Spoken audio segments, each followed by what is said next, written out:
Are you live?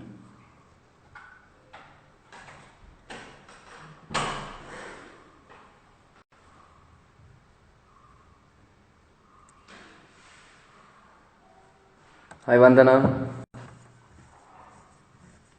So we're just going to wait for 5 more minutes just so that people join, and we should be starting shortly.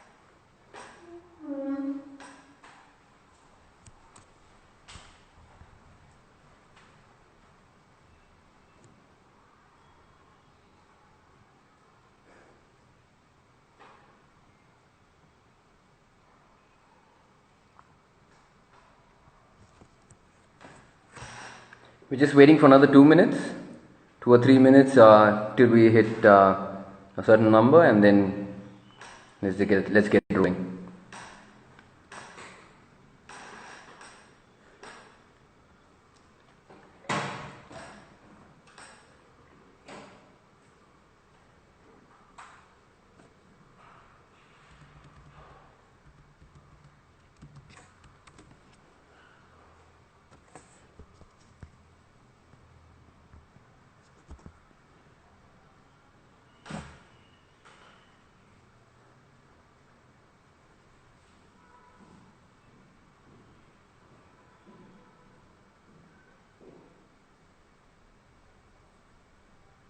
Just a minute more and we start.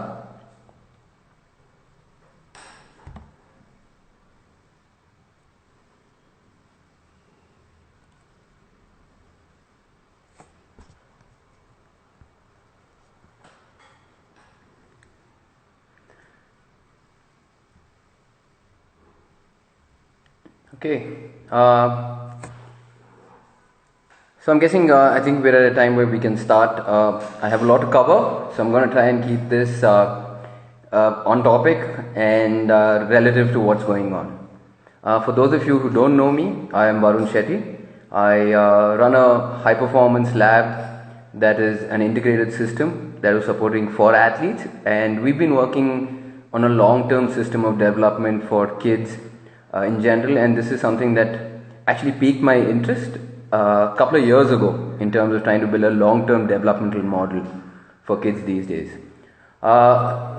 Invictus is part of a greater system that comes under the umbrella of Connect Ventures, and collectively as a group we are trying to bring about a positive change in the community through various disciplines, right? With health and performance being one of them. If you're talking about the effect on the environment and what we can do about it, we have a company that focuses on that. Shout out to Firefly.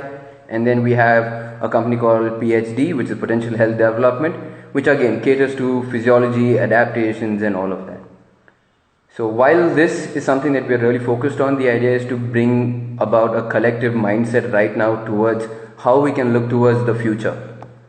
And through our many experiences that we have faced with kids through different ages, athletes, older people, I think it's important to come through a collective understanding of what holds true for the future, and now more than ever. Right? We live in a new age right now, and whether we like it or not, the effects of what we're going on right now is here to stay. It is going to change the way we look at a lot of things in this world. And coming to the topic of discussion today, we're talking about engaging or raising kids in the 21st century. And this, I feel, will be the future in terms of today's generation is going to write how the whole world is going to be shaped up. And the way we go about it has to be new, and we're at this golden opportunity where we can actually look at things differently. We have a globalization that's happening in terms of information right now. right, due to online sessions and all of that. And it is important that we take advantage of it. So I'm just going to take everyone through a few perspectives, a few thought processes, as well as well-researched studies that have been done through alternative schools. UNICEF has done an excellent study on the skills that will be needed for the 21st century, right, and how we need to go about it as an education system. Now, an education system would include everyone that surrounds a kid, right? It includes the parents, it includes the teachers, the coaches, the neighbors, the siblings. And now we're in a situation where, again, all of this as collectively becomes an impetus that we have to bring together, right? We have to be able to provide kids, even through restrictions that are there currently with the lockdown, with or without the lockdown, but even through these restrictions, how can we engage the kids in a positive environment that is not structured by archaic methods, right? So I'm going to read out a short passage by Yuval Noah Harari. He wrote the book Sapiens as well as Homo Deus, which are both bestsellers. If you haven't read it, please do read it. This is a talk that he gives at a Google conference for the employees of the conference. I think around 2 years ago, and it starts like this. Nobody knows what the world is going to look like in 2050, except it will be very different from today. So the most important things to emphasize in education are the things like emotional intelligence and mental stability. But because the one thing that we know for sure that they will need is the ability to reinvent themselves repeatedly throughout their entire lives. And if you look at the situation that the entire world is thrust into, this holds more true today than probably 2 years ago when he actually made this statement. Gone past are those days where we needed kids to be able to build a strong, deep foundation that could not be shaken. Right now, circumstances that are there on multiple fronts for kids, the foundation is shaken. The foundation and the fundamental fabric of society has been shaken, right? Now we don't need to help them build identities like foundations, deep foundations. Now we need to be able to help them to build identities that will help them more or less like tents. Fundamental necessity, and to be able to adapt and change according to what is going on. Which then comes down to my main points, right? One of them being narrow versus broad skill sets. Right? What do we mean by the narrow skill sets? We're talking about the way the industrial age of education in industrial age has been always towards building or creating or encouraging kids or people to be able to be very specialized in what they need to do. We award specialization over other skill sets, right? We award greater value for specialization. While it does have its merits, and it absolutely did have its merits in the industrial age, what the motive of that period, right, was basically to build kids or resources that would fit into a greater cog, or be a cog in the greater scheme of things. And I think now we've moved away from the industrial age, and I think we're at a point where we need to take a call on how we bring about the kids of the future. And there's been tons of studies that have been done on being able to create adaptability in kids, and that would largely come across from being able to build broader skill sets for kids. Now, what do I mean by broader skill sets? It's about sampling. It's about understanding what it takes to learn a new skill, right?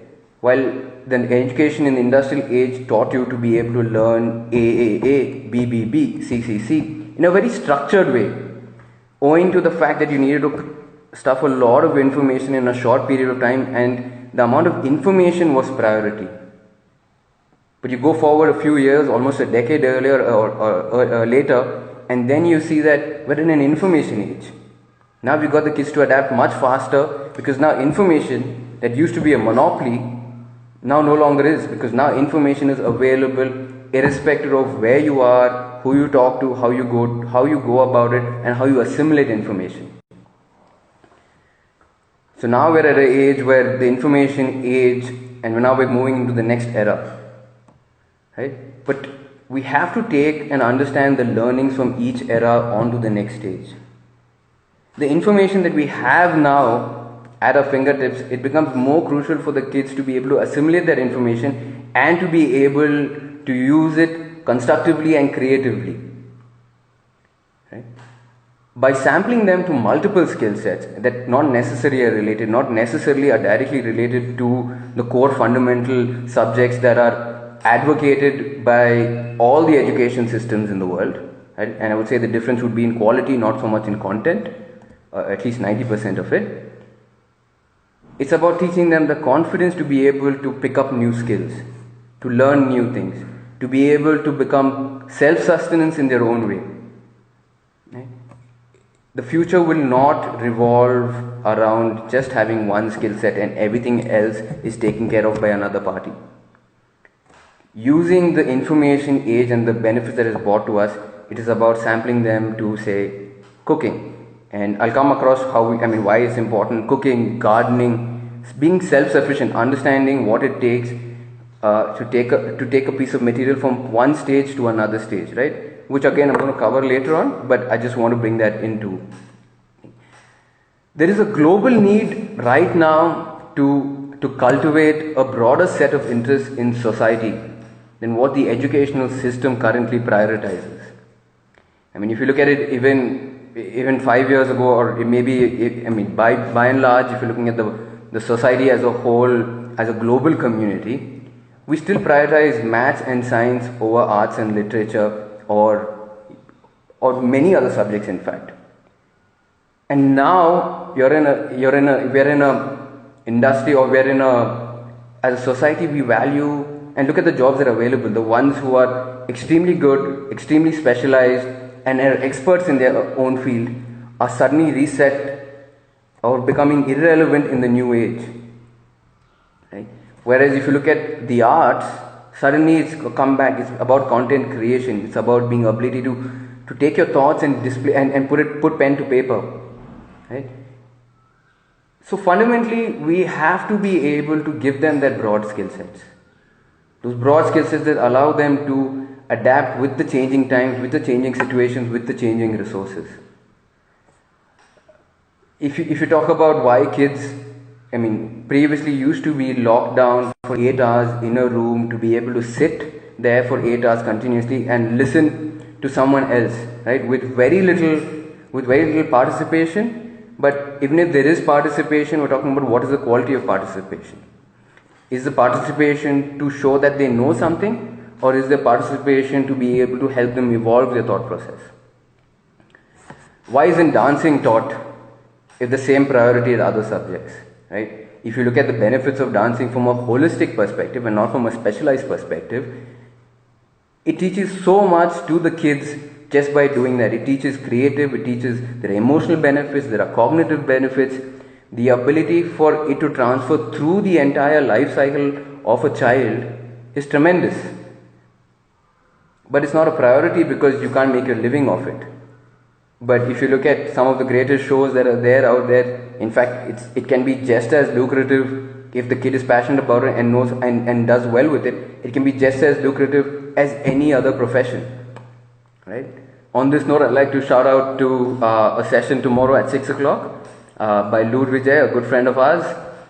He's actually doing a session on dancing. And I think it's great even as adults for us to participate because the benefits of it are there to stay. And then you talk about the next stage, which is the psycho-sociological effects and the well-being of a kid. From this stage, definitely before that, especially in this stage, and then going into the near future. And you talk about the effects that the kids are going through right now. You're talking about a lot of isolation that is being felt. If you're lucky, if the kids are lucky, they have siblings or kids of their age in close proximity that they can play with. But a large majority of the kids that we have spoken to, a lot of them are single, are sole kids of the parents, and they are in a house surrounded by adults. Now, if you go back and look at the literature, and you go look at experience, and you observe and you see, a humongous part of the learning of a kid comes through interaction not with adults, but with other kids. And if you look at it, like if you just sit back and observe the animal kingdom, if you just look at wolves or if you look at any other animal, as pups, as young beings, a big part of their simulation of real life comes from play. Right? The ability to interact with each other, they imagine things, they change roles, the games change, the roles change. It's completely unstructured in the way they go about exploring their own identity and their own skill sets. Right?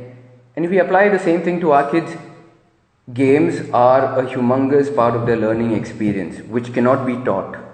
Right? These are things that can be learned on your own, right? Through the exposure and the experience that we have collected through interactions. As adults, as people of community or people of society, we are more of facilitators than actually conducting certain events. There is a common consensus, and if you can look about it, there's a great talk by Ken Robinson where he says, kids cannot be taught, but kids learn. And what he means by this is, teaching kids creates a very one-dimensional approach towards life. We educate the creativity out of kids by telling them what is right or wrong. By keeping a singular system of evaluation of kids that actually conforms them to a very small way of thinking, what we then do is actually put everybody in the same box. And in a situation like this where you want them to think laterally, we've actually educated them out of this behavior completely by telling them what is right or wrong, as opposed to opening up the entire system and not so much really judging them on what is right or wrong, but really encouraging them to look at different ways of approaching a problem.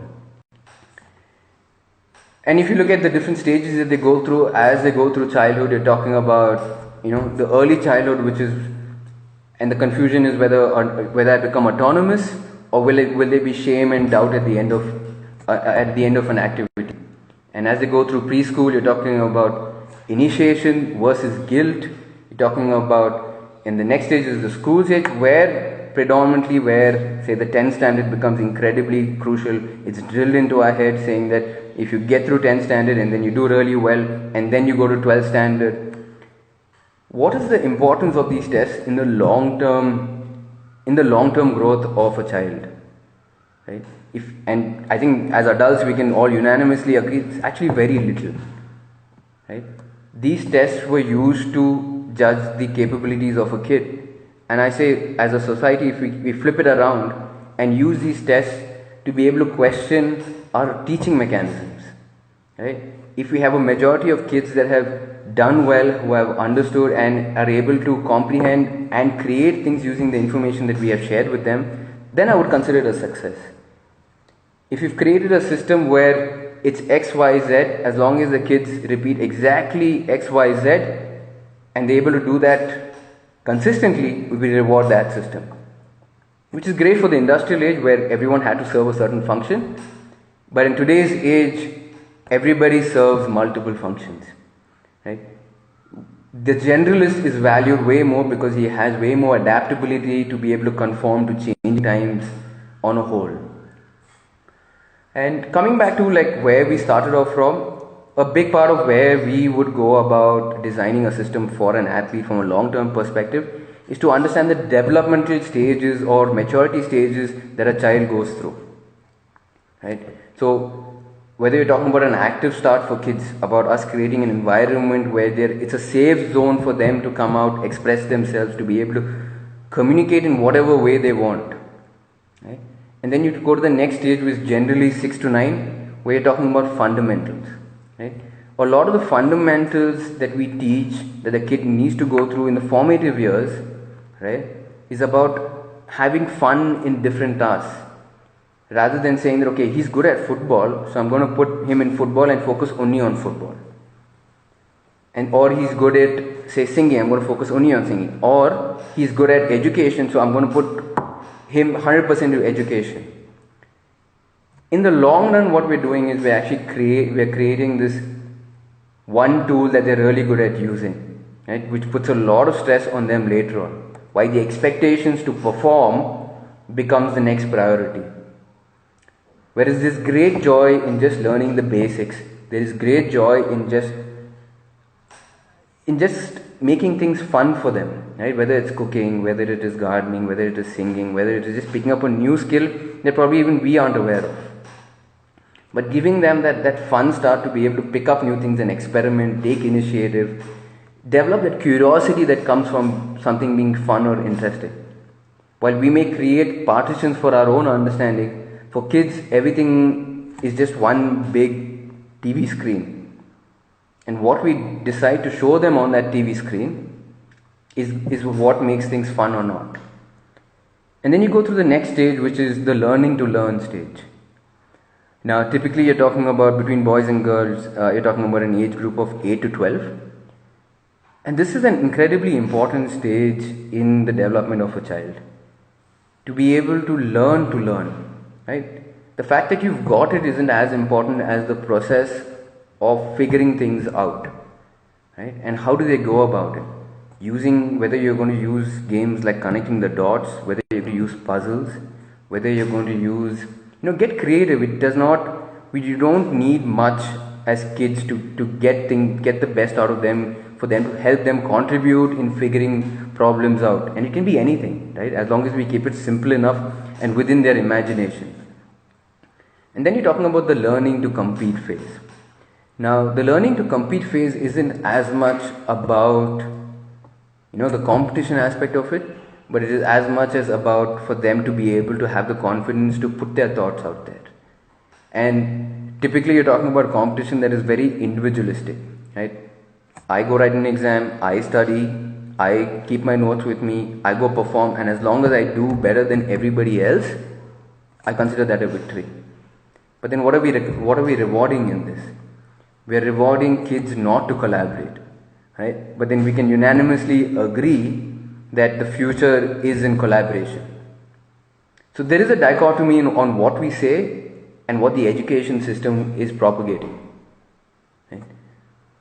Use the exams again as a way to get the kids to, we talk about peak experience, and that's what a competition should be like. It's a peak experience. And if you look at what an athlete looks forward to in a competition, it's that peak experience, that the summation of all their hard work come together and they're looking at the experience. It's that incredible high that is always there. And if we can use exams or competition to be able to enable that peak experience for kids, now you have a process, you have you help them figure it out, you've given them the confidence, and then you're giving them that peak experience through competition that actually cements the entire thing, right? So it's the entire thing of how do we develop them, what are they rewarded on, right? Are we actually teaching them, examining them, or giving competitions or giving opportunities where they can work together as groups in short periods, in medium periods, and long-term periods, right? And then evaluate how they've come across solving a problem, irrespective of what the outcome is. Because that interaction where they're able to stick together as a group over a period of time teaches you a lot about social skills. I think the biggest mistake is when you have a group of kids coming together a day before for a competition, right? Whether it's a debate or whether it is, you're essentially creating a bad experience for the kids.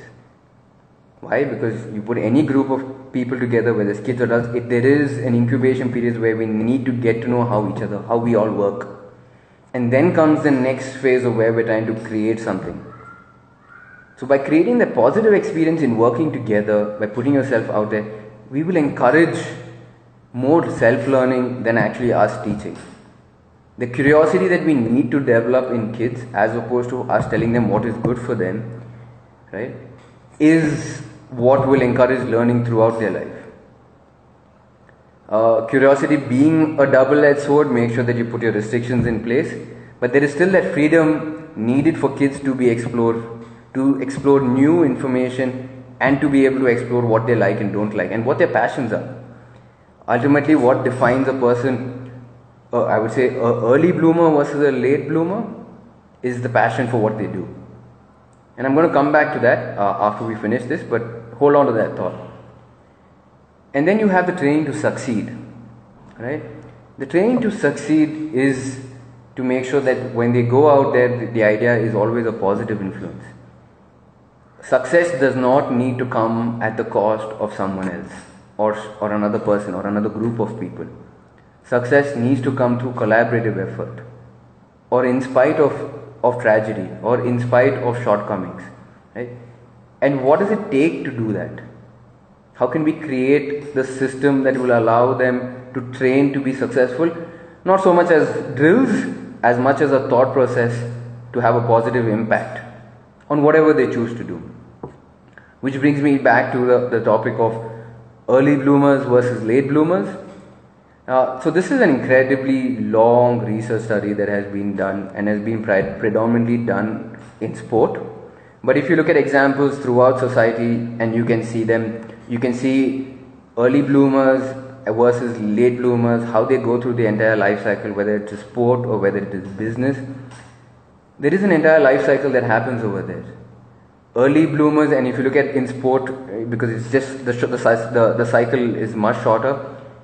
While they have great success early on, it could be for multiple reasons: cognitive maturity early over the other kids, physical maturity over other kids, or basically being able to pick up a skill or two earlier than the other kids, which gives them great amount of success early on. But because that reward comes in that early, it also stops them from experimenting and creating, and they end up picking up one tool which they try to hone it over and over and over again, as opposed to the late bloomer. Right? A late bloomer is someone who experiences failure over and over and over again, and for him to figure out what it needs to take to succeed, he has to constantly reinvent himself, try different strategies, try different informations, try different tools. And as he goes through this period of journey of self-discovery and experimentation, he picks out small tools along the way. And now when they move from youth to senior, you see that the early bloomers still have these really good one or two tools that really work for him, but you have all the late bloomers who have a variety of tools which they can use to counter anyone's speciality. So by giving them a longer period in a particular field where you feel that the kids take time to understand, kids take time to be able to comprehend what is going on, but giving them that extra time in that fundamental years gives them a deeper understanding of what the basics of a particular skill or a thought process is, right? And if I had kids, I'm going to answer PBB 6.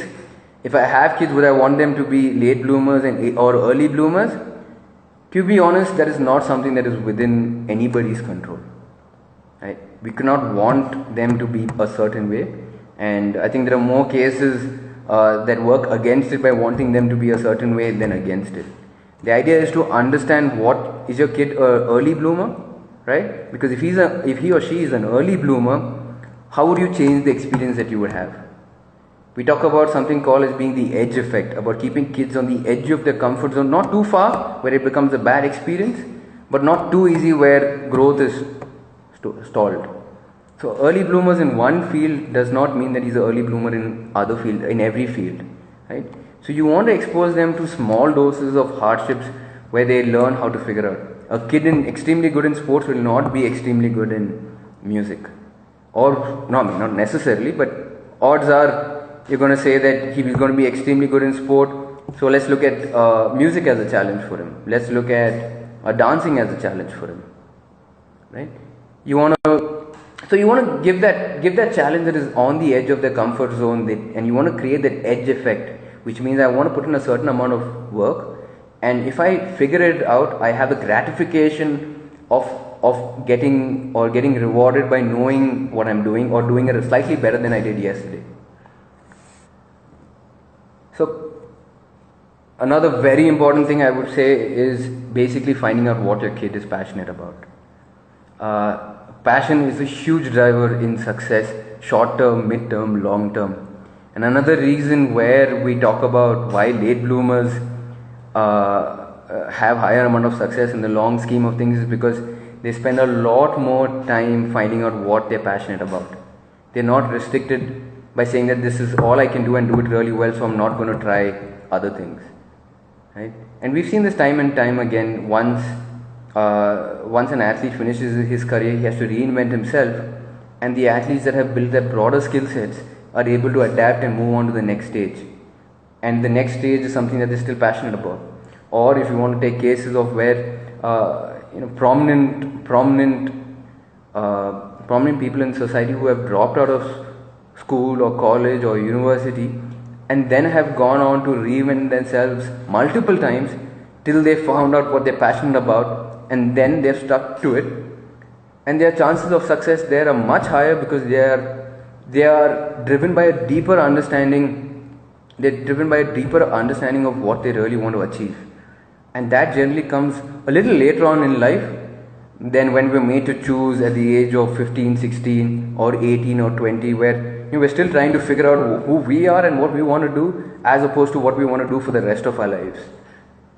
So look at education as a way for them to learn to be better, as opposed to being a set thing that they have to do and what can be done, and that is about it. We're putting limitations on kids by focusing on that. Then the importance of sampling years, right? So sampling years for kids last anywhere between 8 to the age of 15 or 16, and it's about giving them a huge breadth, right? And now I think more than ever we are at that opportunity, or at that intersection in our journey, as I would say, as a society, where we actually get to choose people from around the world with a variety of skill sets, with a variety of teaching methodologies, somewhere where we as parents or societies would probably be more inclined towards experiment, or more inclined towards our child experimenting with learning online or through different systems. We're no longer restricted by geography, which means if you want to learn dance, it doesn't matter where you are. If you find a good dance teacher, enroll your kids, see if they like it. And there is a gestation period of 3 months for a kid, where once he enrolls, they go through this period of rejection, not being good, self-evaluation. But the more you expose them to a new stimulus, the more accustomed they get to a new stimulus, the better they get at problem solving, the more excited they get by problem solving because it's a challenge.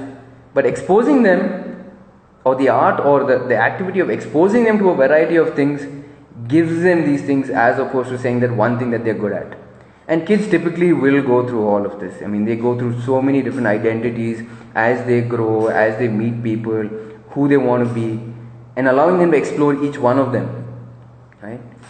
So a great way of teaching kids the basics, I'm going to use a combination of processes, but basically I'm talking about teaching them cooking, which relates to gardening, which relates to composting, and then which then is recycling.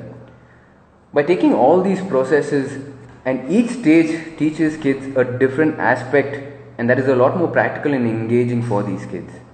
If you're talking about gardening, largely you're talking about a lot of biological processes, but also the act of understanding what is your environment, what are the weather conditions, what works, what is the life cycle of an animal, of a plant, right? And how does it go from a seed to germination to ultimately food on your plate, which comes back to the whole process of cooking. And if you take about cooking is something that is can be chaotic in nature. With some amount of planning, you have some control over what's going to go on. But there are so many things that are there inherently in cooking that will actually help the kid to be able to understand process, right? From a short-term perspective versus gardening, which is you prepare for it, you assume certain things, and then you let nature take its course, right? In gardening, it's about doing less and still giving a positive change, whereas in cooking, it's about doing the right things at the right time with an understanding of what is going on at every point in time. And if you're talking about bringing the sciences back, essentially cooking is chemistry, right? So if you want to teach kids chemistry and application, cooking is a great way to start. If you want to teach biology, then it's gardening. If you want to teach a combination of the two, as well as give them a sense of responsibility, composting is a great way to start. How do we create that interaction that is there? I mean, if you can't get a dog, right, which teaches kids a great amount of responsibility and an understanding that is non-verbal, right, to be able to see what an animal is going through and to respond to it just through non-verbal communication itself is an art, and is something that can be trained, the kid can be exposed to a very young age, which automatically transfers to how they deal with people, how they deal with other kids, how they deal with their peers. So it's important. Now, what if you live in a small house where, say, dog is not an option? A great way of teaching them the entire process is probably vermicomposting, right? The understanding of how a food cycle works from, say, from your plate all the way back to composting, how animals and microbes are involved in it, which is a biological process, and how it goes back into the garden, and then you use the same thing to grow food again. So it's a beautifully knit cycle. It's a beautifully closed cycle that teaches so much to kids through the different ages, different stages of it. And pick anything for that, right? Cooking is something, or gardening is something that I have chosen, primarily because of the kind of exposure that I have seen my nephew, right? Shout out to Nandi, who actually runs a company called Firefly. But I've seen her with my nephew, and I can see him going through the different stages that Nandi exposes him to on a regular basis, which includes making compost, vermicompost, holding the worms in his hand, his reactions. But there is genuine joy in Rudra's hands, on his face, when he does something and when he sees the end result of it. Like, he sees the gratification that comes that is delayed, right? And how it goes through the entire process. And this is something that he's inherently just absorbing by just being part of the entire process. He's not being taught. He knows when he does something that is not there is an effect to it, and he understands it, or he will understand it retrospectively. And we go through this, and now we're at an age where, let's say, education is on demand. We're not restricted to school. We don't have to put them 2 hours in a bus, go to a school, sit there for another 8 hours, and then take 2 hours, come back, and by the time they come back, they're completely sapped of any creative energy that they have. Now, at the comfort of your own house, we can get to choose, right? We get to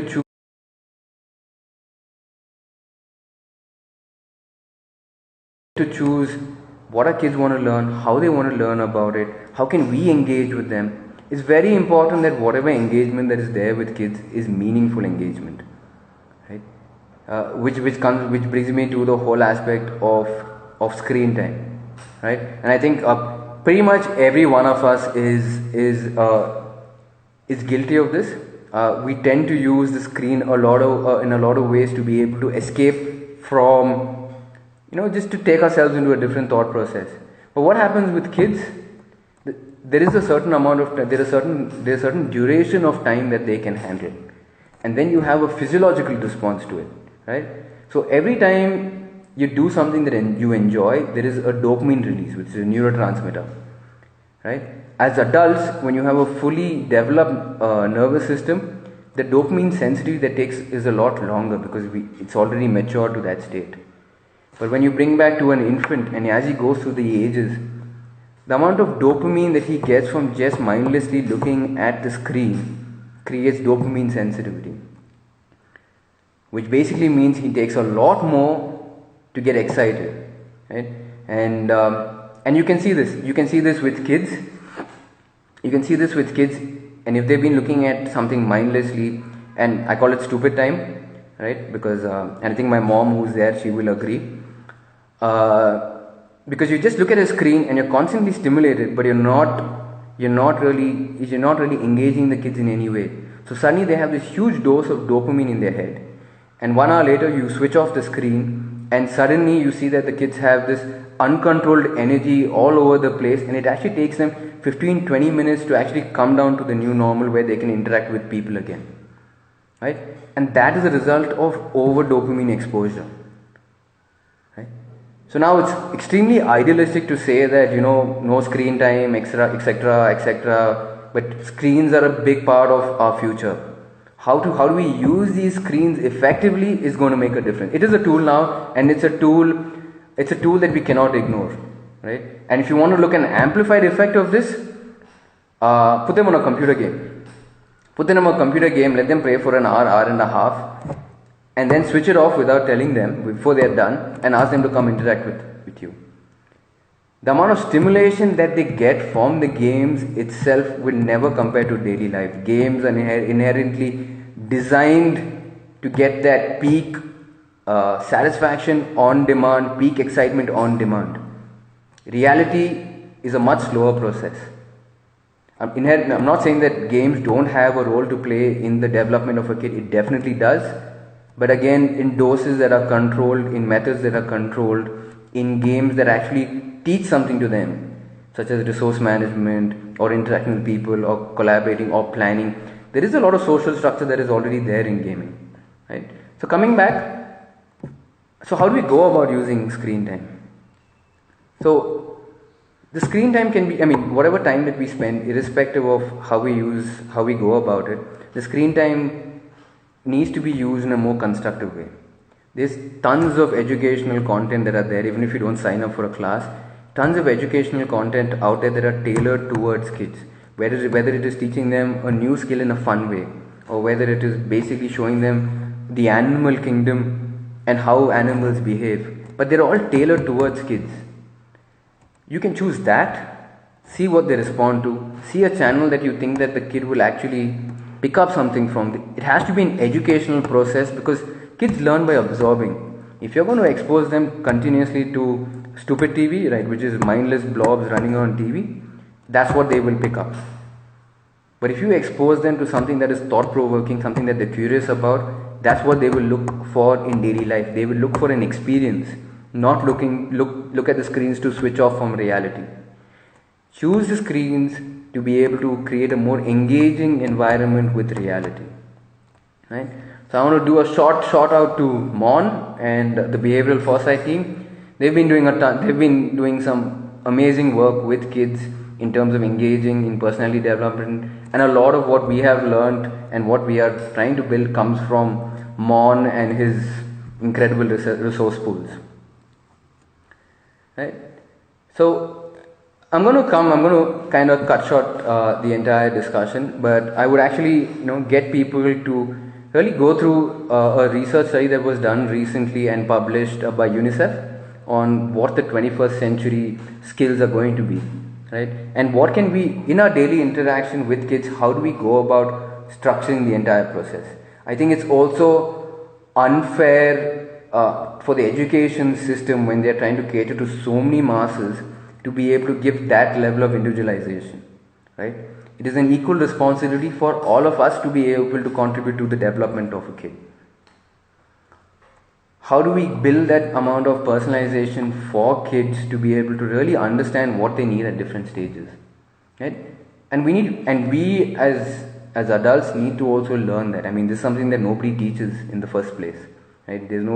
Unless you actually go and read and look for books, you have to be able to educate yourself the same way you expect the kid to be able to pick up a new skill. If not, speak to some experts, enroll them in classes. In terms of what online courses I would recommend during the sampling age, variety, right? It's not one thing that works, right? Sports teaches them a certain things, teaching them how to do math and appreciate math as an art, not so much as just a thing of adding what is the story behind it. Music, everything inherently is beautiful if you can teach kids the code to understand and appreciate it. If you talk to a math genius, he would say math is beauty. The answers of the entire world, resides in mathematical problems or mathematical equations. Everything can be explained through a math formula. And if you go to a musician, or you look at the notes on a page, it just looks like a bunch of symbols bunched together. But if you go to a musician and show him the same notes, what he sees is automatically his imagination, and he's created a beautiful symphony in his head because he understands the language to be able to decrypt music. So that sampling it's variety, right? We have to understand what our kids learn from it. I can tell you that this is an exact source, this is a brilliant source, but does it necessarily apply to your child? And that is where the exploration and sampling processes work. Don't be fixed saying that this is the only way a kid will progress. Give that variety. Let the kids choose. Let you yourself choose on what they're getting out of it. Right? If it's serving a certain purpose, or is it just something to keep the kids busy? And I'm just going to name the skills. I'm just going to name the skills that UNICEF talks about, and it's also taught. Funny enough, it's taught about and talked about and really emphasized in alternative schools. And if you actually look at it, the system of alternative schools, for some reason it's called alternative, should actually be mainstream, right? Because the way and methodology that they go about teaching is a lot more explorative in nature, as opposed to the mainstream education, which is, just linear in their thought process. It is not organic. We have to make learning an organic process rather than a linear process, because that's how learning is. It is all chaos until you reach a certain point where everything starts coming together. And by definition, that has to be organic. Now, the skills that you talk about, you're talking about learning skills, which include like critical thinking, creative thinking, collaborating, communicating. Now, these things are only taught by, it's taught by experience. You cannot, there is no linear process for critical thinking. There's no linear process for creative thinking. You can give them perspectives, you can give them problem solving things that they will eventually find their own process, and everyone's process for critical thinking is different. You choose what strategy that you can use based on what skill sets and what resources you have. Allow them to explore and figure out their own process of going about learning new skills. You're talking about literacy skills, you're talking about information literacy. When you talk about information literacy over here, they're talking about information is always available, to be able to sift through a bunch of information and figure out what information is actually quality. Now, if you don't expose kids at a young age to this kind of information, they're going to go ahead and believe whatever is put in front of them, which is a very, very dangerous aspect of it, which is how I guess you don't develop an identity of your own. You're always waiting for the next step to be given by somebody else, which goes against the whole idea of trying to build individuals that contribute to a larger society. You're talking about media literacy. I think whatever said and done, we can all agree that social media is here to stay, right? There's actually a really good point. That's the reality in mainstream schools is so different. Teachers try their best to personalize session and relate to life, but honestly, assessments that are standardized to come in their way. Right? I think that's a great point. But again, it's what value that we give as adults, as parents, as influencers of the kid to that particular examination. Right? If we give it the same kind of value, the education system or schools are judged on how the average of the kids perform. They are not judged on the extraordinary kids, right, which is great for them, but they are judged on averages, which means their job is to make sure that inherently exams were created to be able to create exceptional learning systems. But now it's an exceptional way to create and box kids, right? And again, coming back to media literacy, social media is here to stay, right? Social media is here to stay. Now, how are we going to use, and it's going to be a very, very important form of communication in the near future. I would say even at a level of information sharing, collaboration, all the tools that are being built into it. What kind of exposure are we giving them? How are we teaching them to use social media effectively, right? So I think a great example is the Singaporean system, right? They actually use Twitter to conduct polls, right? Because now you can take feedback from 50 odd kids without one kid affecting or answering for all the other kids. So they actually use Twitter polls to be able to conduct their entire thought process, learning process, feedback process.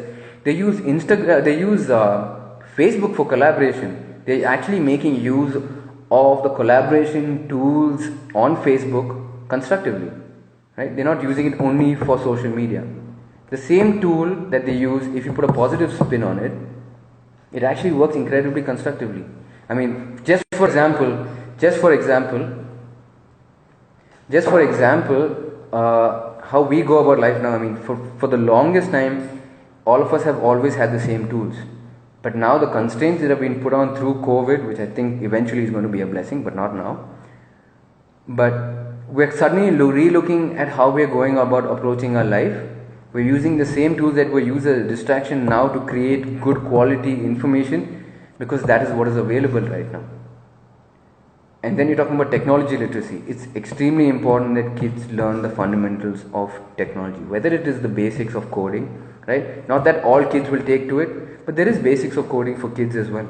If they take to it and they think that that is a form of problem solving that they actually get gratification from, so be it. Allow that to happen. But should they know the basics of technology? Absolutely. Right? They need to know how to use social media and technology creatively and positively.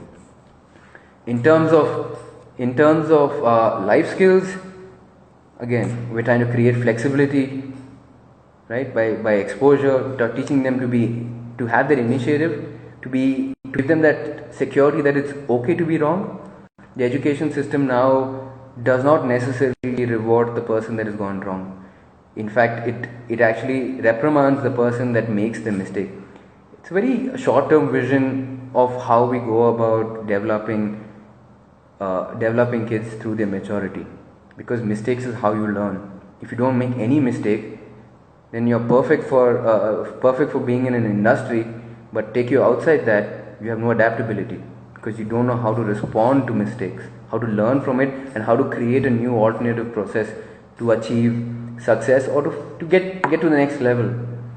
Productivity, I mean, kids are at home the whole day. How do we justify their time to basically be productive? And I think by giving them a certain sense of responsibility and leadership on how they go about planning their day, takes a lot of onus away from us, because kids inherently over a period of time will develop their own schedule that works for them based on their likes and dislikes, which is greater empowerment than us telling them what to do. Right? Because once they move to a certain age, disconnect, they need to be able to run their own lives. Lastly, I would just want to say, kids can't be taught, right? But they absorb.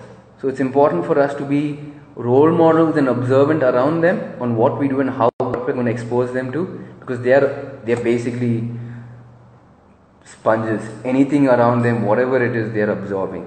And if you read the work of Sigmund Freud, some of those patterns can remain with them all through their adulthood. So create positive patterns for them, right? Create positive patterns for them that allow them to actually go forward. I'm just going to wrap up with a final statement, and then we can take questions.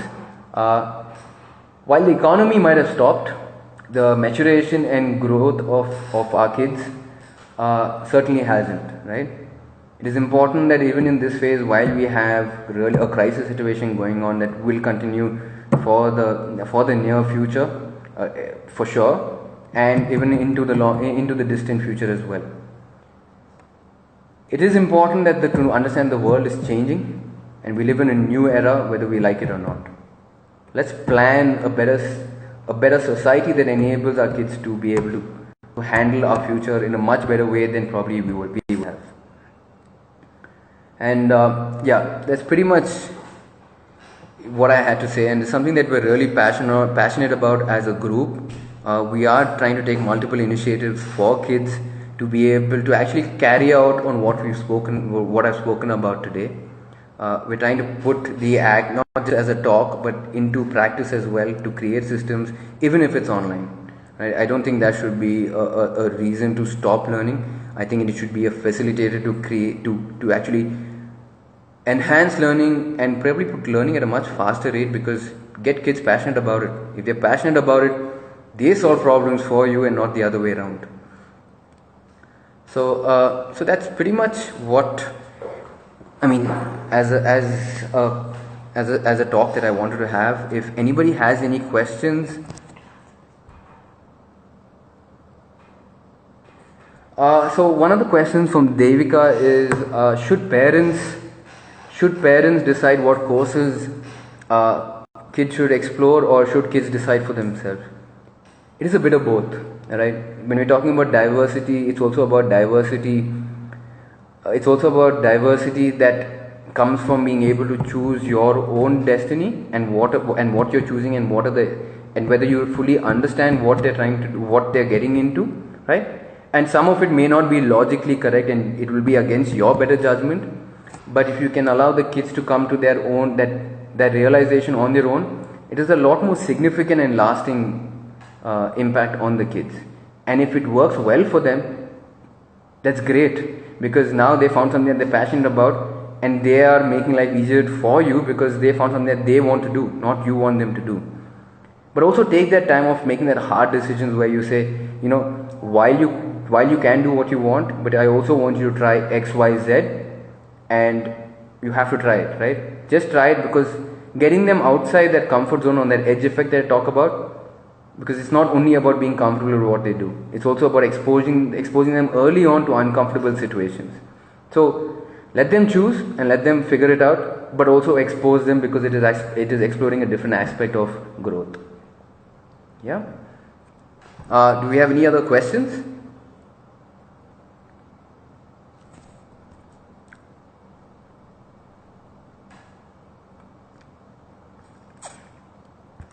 Do we have any other questions? I think we have the last 5 minutes. Let me see if I've missed out something that I wanted to talk about.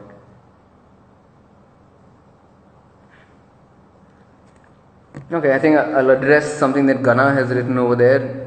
Kids are referred to as good kids by the things they don't do, rather than working on what they do well, creativity and fun. I think there is a big epidemic of, I would say, labeling kids. When we go against the nature of what the kids are inclined to do, and probably even their physiology and maturation rates, which is kids that are bundles of energy, they have high energy, right? And you force them to sit in a box, in a room, not get any outside light, not being allowed to do what they're designed for at this age. This is what we're going against nature by putting them in boxes in the room. And when they're not able to handle it is when we give them labels of ADD, ADHD, which does not necessarily, it's fundamentally, there cannot be a sudden epidemic of ADHD and ADD suddenly in the last 10 years, right? It's just not possible, right? It's not a disease. It's just a label given when teachers and things are not able to get through to a kid. So as parents, it's our responsibility not necessarily put a label on them and medicate them, but about allowing them to explore another aspect of learning that they're passionate about. A classic example is of the director and choreographer of the play Cats. She was labeled with ADD and ADHD, and her parents took her to a psychologist and said, you know what, my kid is hyperactive, this, what can I do? And actually, credit to the psychologist, he actually played a song and said, just be free. And he could see that there was so much joy in actually her coming out from just being able to move her body because she's hyperactive, but to be able to explore through movement. And today she's the choreographer and orchestrator of one of the largest musical dance performances in the world, which is, so is it fundamentally a problem of the way kids and what labeling they have and they've given themselves, or what we are putting on them because they don't conform to a system that was created in a different era? Yeah. Do we have any other questions? I think we have another 2 minutes. If we have, so one last question before I end. I think it'll end abruptly otherwise. So I want to shout out to FitBengaluru for organizing this talk and this incredible opportunity to address all of y'all. And also I'd like to make an announcement saying that tune in every day at 6 o'clock. FitBengaluru organizes wonderful talks like this that are incredibly engaging and also thought-provoking. Some of it can be done as a family as a whole. For example, tomorrow's dance session with Lud. So those who know Lud, he's an amazing teacher. He breaks it down really well. Okay, last question. But tune in tomorrow for Lud and his dance. I think get your kids involved as well. Expose them. You never know, you might have the next world leader when it comes to dancing. Right? My advice to teachers, actually don't teach. Right? Allow them to learn. Create and create an environment where they can absorb and where they can learn. Be facilitators rather than teachers.